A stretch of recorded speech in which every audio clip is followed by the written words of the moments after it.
हमने जो देखा कि जो मेटल्स होते हैं हमारे, उनकी कुछ प्रॉपर्टीज होती है, जैसे कि वो मैलिएबल होते हैं। मैलिएबल यानी कि उनको शीट्स में चेंज कर सकते हैं हम। ठीक है, हथौड़े से उसको बीट किया जाए, पीटा जाए तो वो पतली पतली शीट्स में चेंज हो जाते हैं, और ये प्रॉपर्टी मैलिएबिलिटी कहलाती है। और ये मैलिएबिलिटी प्रॉपर्टी मोस्टली मेटल्स ही शो करते हैं। ठीक है, फिर हमने पढ़ा डक्टिलिटी के बारे में। डक्टिलिटी वो प्रॉपर्टी होती है जिससे मेटल को हम वायर्स में चेंज करते हैं, पतले पतले वायर्स बना देते हैं। जो हम नॉर्मली जो वायर देखते हैं वो हमारे मेटल्स के होते हैं। ठीक है, उसके बाद हमने सोनोरस के बारे में पढ़ा। सोनोरस वो प्रॉपर्टी थी मेटल की जिससे वो रिंगिंग साउंड प्रोड्यूस करते हैं। ठीक है, फिर हमारा आया लस्टरस। लस्टरस मेटल की वो प्रॉपर्टी थी जिसकी वजह से वो शाइन करते हैं, चमकते हैं।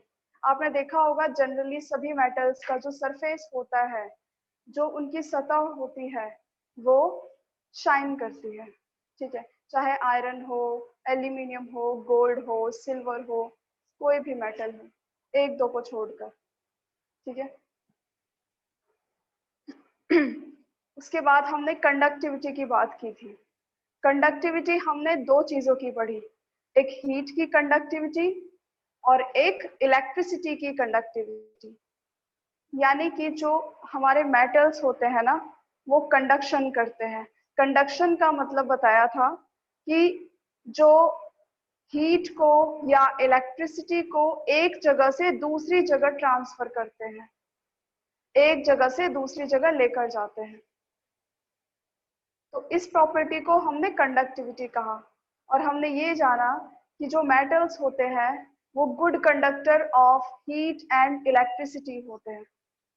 ठीक है, इसीलिए हम उनके वायर्स बनाते हैं।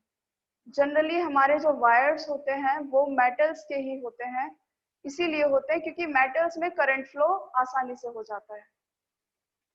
और हम जो खाना बनाते हैं वो बर्तन भी हमारे मेटल के इसीलिए होते हैं ताकि उनमें हीट फ्लो हो और हमारा जो फूड है वो अच्छे से पक सके। ठीक है, प्लास्टिक के अगर बर्तन में हम खाना बनाएंगे तो क्या होगा, प्लास्टिक खुद ही पिघल जाएगी, फूड गर्म नहीं होगा। ठीक है, अच्छा, तो यहाँ तक हमने कल पढ़ा था। आगे का हम देखते हैं। नॉन मेटल्स की भी एक दो प्रॉपर्टीज हैं। ठीक है, जैसे देखो, those materials which do not possess the characteristics of metals are termed as non-metals। इस डेफिनेशन में सिर्फ ये इतना कहना चाह रहा है कि ऐसे मटेरियल यानी ऐसे सब्सटेंसेस जो मेटल की प्रॉपर्टी शो नहीं करते, उनको हम नॉन मेटल्स कहते हैं। ठीक है, यानी कि ये कहना चाह रहा है कि ऐसे मटेरियल्स जो ना तो मैलिएबल होंगे, ना डक्टाइल होंगे, ना सोनोरस होंगे, ना लस्टरस होंगे, और बैड कंडक्टर होंगे हीट और इलेक्ट्रिसिटी के, ऐसे मटेरियल्स को हम नॉन मेटल की कैटेगरी में रखते हैं। ठीक है, अब इसके कुछ एग्जाम्पल्स हैं, जैसे आपका सल्फर। सल्फर जो होता है ना वो पाउडर की फॉर्म में होता है।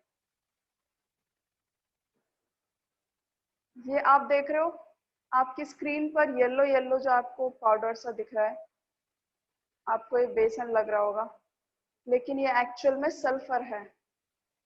सल्फर येलोइश कलर का होता है, लाइट येलो होता है और पाउडर फॉर्म में पाया जाता है। अब एक बात सोचो, सल्फर है, इसको हमने नॉन मेटल क्यों कहा? इसको नॉन मेटल इसलिए कहा क्योंकि ना तो हम इसको शीट में चेंज कर सकते, है ना, शीट में तो ये चेंज ही नहीं होगा, ना ही इसके वायर्स बना सकते हैं, ना ही ये शाइन कर रहा है, और ना ही इसमें करंट और हीट फ्लो होता है। यानी कि इसमें एक भी प्रॉपर्टी ऐसी नहीं है जो मेटल की होती है, इसलिए हमने इसको नॉन मेटल बोला। ठीक है, आगे आता है कार्बन। कार्बन भी कुछ इसी तरह का होता है। ये जो आप देख रहे हो ये कार्बन है, ब्लैक। ठीक है, कोल है, एक तरह से कोयला है ये।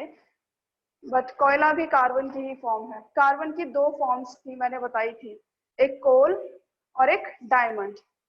ठीक है, जो कोल होता है यानी कार्बन की अगर हम बात करें तो ये भी एक भी प्रॉपर्टी मेटल की शो नहीं करता। ये भी नॉन डक्टाइल होता है, नॉन मैल्यूएबल होता है ना, और नॉन लस्टरस होता है, नॉन सोनोरस है, यानी मेटल की एक भी प्रॉपर्टी नहीं होती इसमें। और बैड कंडक्टर होता है हीट और इलेक्ट्रिसिटी का, सिवाय ग्रेफाइट के। Graphite is third form of carbon, carbon की ही फॉर्म है। यानी कार्बन ना अलग अलग दीदी स्टेट्स में। हाँ बोलो। दीदी कार्बन तो हर चीज में है ना? बिल्कुल, कार्बन हर है ना? चीज में है। मैंने कहीं हाँ पढ़ा था कि हर चीज में कार्बन है। हाँ, हमारी बॉडी में भी कार्बन है। या हम ये कह सकते हैं कि कोई भी चीज जो जलने के बाद काली हो जाती है ना, वो कार्बन की बनी हुई है। और हम अपने आसपास देखते हैं हर चीज, चाहे पेपर हो, वुड हो, इंसान हो, हर चीज जलने के बाद ना ब्लैक हो जाती है। हर चीज में कार्बन होता है। मैम आपने बोला था डायमंड भी होता है कार्बन, तो डायमंड तो नहीं जलता? डायमंड अपनी हार्डनेस की वजह से नहीं जलता, हार्डेस्ट मटेरियल है वो वर्ल्ड का। वो कार्बन है पर वो काफी डीप कंप्रेस्ड है वो, हाँ बिल्कुल। इसलिए नहीं जलता वो। उसके, हाँ, जो उसमें जो मॉलिक्यूल्स होते हैं ना वो बहुत ही पास पास होते हैं, अरेंज्ड होते हैं। जैसे आप लोगों ने ना 3 स्टेट्स ऑफ मैटर पढ़ी होंगी कभी 5th क्लास में, उसमें था कि सॉलिड के जो पार्टिकल्स होते हैं ना बहुत ही पास पास होते हैं। और डायमंड की अगर हम बात करें, डायमंड में सबसे ज्यादा क्लोजेस्ट मॉलिक्यूल्स होते हैं, यानी सबसे ज्यादा पास मॉलिक्यूल्स होते हैं, इसलिए वो हार्डेस्ट होता है ना। तो उसे मेल्ट करना तो लगभग इम्पॉसिबल सा ही है। ठीक है, लेकिन वो है कार्बन। ठीक है, तो जो कार्बन है वो भी हमारा नॉन मेटल होता है। अब आपको यहाँ पे दो चीजें याद रखनी है कि ग्रेफाइट और डायमंड के बारे में आपको दो चीजें याद रखनी है। दोनों ही कार्बन के फॉर्म है, बट अंतर क्या है? ग्रेफाइट अकेला ऐसा नॉन मेटल है जो इलेक्ट्रिसिटी को कंडक्ट करता है। ठीक है, नॉन मेटल होने के बावजूद भी ये इलेक्ट्रिसिटी को कंडक्ट कर रहा है। तो कभी आपसे पूछा जाए कि कौन सा नॉन मेटल है जो आपका गुड कंडक्टर ऑफ इलेक्ट्रिसिटी होता है, और ऑप्शन में अगर आपका ग्रेफाइट है तो वही आपका आंसर होगा। ठीक है। दूसरी चीज, कार्बन की ही एक और फॉर्म डायमंड है, और डायमंड के बारे में पूछा जाता है कि कार्बन की कौन सी फॉर्म है जो लस्टरस होती है, यानी कि चमकदार होती है, तो वो है आपकी डायमंड। ठीक है, डायमंड इलेक्ट्रिसिटी कंडक्ट नहीं करता, वो सिर्फ शाइनिंग की प्रॉपर्टी है उसमें, बस, बाकी कोई मेटल की प्रॉपर्टी नहीं होती उसमें। ठीक है, अच्छा, ये कार्बन के बारे में था आपका। आयोडीन की बात करते हैं हम। आयोडीन भी एक नॉन मेटल है। ठीक है, आपकी बॉडी में भी आयोडीन होता है। इवन आपकी जो थायराइड ग्लैंड होती है ना, आपने सुना होगा, आपके जो थ्रोट में, गले में, यहाँ पे थायराइड ग्लैंड होती है, उसको डेवलपमेंट के लिए आयोडीन चाहिए होता है ना। हमारी बॉडी में आयोडीन चाहिए होता है, इसीलिए हम जो सॉल्ट खाते हैं, जो कॉमन सॉल्ट होता है उसमें आयोडीन होता है। ठीक है। तो आयोडीन एक नॉन मेटल है। आयोडीन में सिर्फ एक प्रॉपर्टी है मेटल की, और वो होती है लस्टरस। बताया था कल मैंने, वो चमकता है, शाइन करता है ना। ये इस तरह से शाइनिंग की प्रॉपर्टी होती है, बाकी कोई प्रॉपर्टी नहीं है इसमें मेटल की। ये एक्सेप्शंस हैं, कुछ अपवाद हैं, यानी कि इनकी प्रॉपर्टी अदर नॉन मेटल से थोड़ी सी अलग है। ठीक है, ऑक्सीजन तो देखो गैस है, और गैस को ना तो हम शीट में चेंज कर सकते हैं, ना ही उसके वायर्स बना सकते हैं, ना ही वो सोनोरस होगा, ना लस्टरस होगा। ठीक है, एक भी प्रॉपर्टी मेटल की नहीं होती, इसलिए इसको हमने नॉन मेटल की कैटेगरी में रखा है। ठीक है, ऑक्सीजन सिर्फ एक गैस है, उसको ना हम एक कंटेनर में रख सकते हैं बस। और आपके जो चारों तरफ एयर है, इसमें भी ऑक्सीजन है, कलरलेस है, दिखती ही नहीं है। ठीक है। अच्छा, तो ये कुछ नॉन मेटल्स थे। अच्छा, आप लोगों से मेरा एक क्वेश्चन है,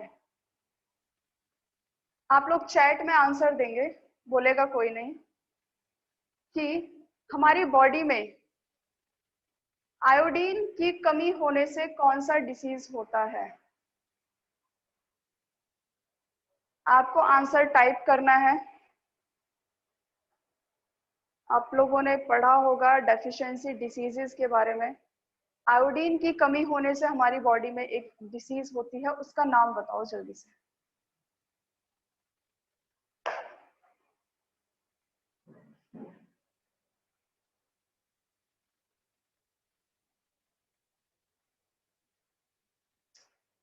शायद आप लोगों ने नहीं पढ़ा। अगर किसी को मालूम है तो बताओ।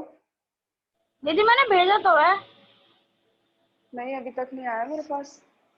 कमलेश राठौर के नाम से। एक मिनट, दो किस आईडी पे है ना, भेजो? जिसमें एवीआर वीडियो पे। शो हो रही है ना? हाँ, जिसमें वीडियो शो हो रही है। गंगा, ओके, थोड़ा सा गलत लिख दिया है आपने। हाँ हाँ, ठीक है ठीक है, घेंगा, मैम करेक्ट। मैंने लिख दिया। हाँ, मैंने देखा, ठीक है। हाँ सिद्धार्थ, आपका नहीं आया। मैम मैंने लिख दिया। हाँ मैंने देखा, आपने लिखा है, अनीश ने लिखा है घेंगा। एक्चुअल में हिंदी नेम है, मैं बता देती हूँ आपको, इंग्लिश में इसको गॉइटर बोलते हैं। आप लोगों ने सुना होगा गॉइटर। दीदी मैंने गोइटर ही लिखा भेजा, मैंने आपके पास नहीं आया क्या? आपने शायद दूसरी आईडी पर भेज दिया, मुझे ऐसा लग रहा है। मैंने कमलेश राठौर की आईडी पे भेजा है, कमलेश राठौर की आईडी पे पर्सनली भेजा है मैंने। ओके, चलो मैं दीदी आ देखती गया? हूँ। प्राइवेट, एक मिनट को चेक करने दो मुझे। यस मैम आ गया उसका। नहीं, वो मेरा है।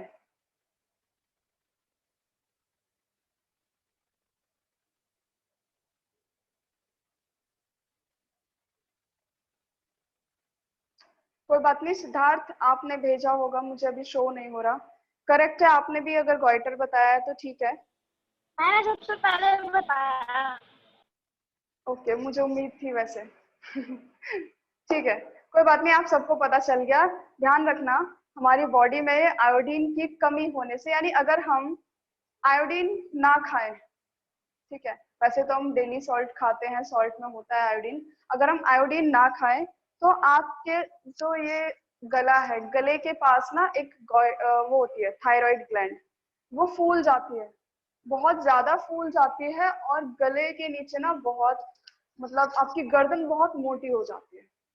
आपने देखा होगा अपने आसपास किसी को। हमारे यहाँ एक आसपास एक इंसान मैंने देखे थे, उनको था, मतलब जो गला, वो गर्दन भी अपनी मोड़ नहीं सकते। ठीक है, तो ये बीमारी हो जाती है। ठीक है, आपको ध्यान रखना। अच्छा, आगे बढ़ते हैं हम। देखो, materials like coal and sulfur are soft and dull in appearance. हमने पीछे देखा भी, डायग्राम में भी दिखा, और ये बात है कि जो कोल है और सल्फर है, ये डल होते हैं, दिखने में थोड़े से डल होते हैं, यानी कि इनमें लस्टरस की प्रॉपर्टी नहीं होती। ठीक है, आपको ध्यान रखना है। और अगर हम इन दोनों की बात करें तो ये ब्रिटल होते हैं। ब्रिटल का मतलब है कि अगर आप इन पे हथौड़ा मारोगे ना तो ये ब्रेक हो जाएंगे, टूट जाएंगे, जैसे कांच होता है, कांच बिखर जाता है ना, बिल्कुल उसी तरह कोयला हो गया, मतलब कार्बन और सल्फर जो है वो आपके ब्रेक हो जाते हैं। इससे साफ पता चलता है कि इनको हम शीट में और वायर में चेंज नहीं कर सकते। ठीक है, they break down into powdery mass on tapping with hammer। ठीक है, हथौड़ा मारने पर वो पाउडर की फॉर्म में चेंज हो जाते हैं। ये दोनों हैं, देखो आप देख भी पा रहे हो, ये डल होते हैं अपीयरेंस में, ठीक है, रिफ्लेक्टिंग सरफेस में रिफ्लेक्शन नहीं करते, शाइन नहीं करते। ओ पीछे एक लाइन है, वो शायद आपको दिखेगी नहीं, क्या किया जाए, मैम नहीं दिखी। बट They वो are मुझे not दिख रही है। lustrous and are हाँ not good conductors of heat and electricity. बिल्कुल बिल्कुल, जूम करूं तो भी नहीं हो रहा, बट वो पता है ये लिखा हुआ है कि वो लस्टरस नहीं होते हैं और वो बैड कंडक्टर होते हैं हीट और इलेक्ट्रिसिटी के, ठीक है, यानी कि नॉन मेटल्स है तो लस्टरस नहीं, चमक नहीं है उनमें, और वो हीट को कंडक्ट नहीं करते, ठीक है, हीट को कंडक्ट सिर्फ मेटल्स करते हैं। ठीक है, यहाँ तक थी आपकी फिजिकल प्रॉपर्टीज।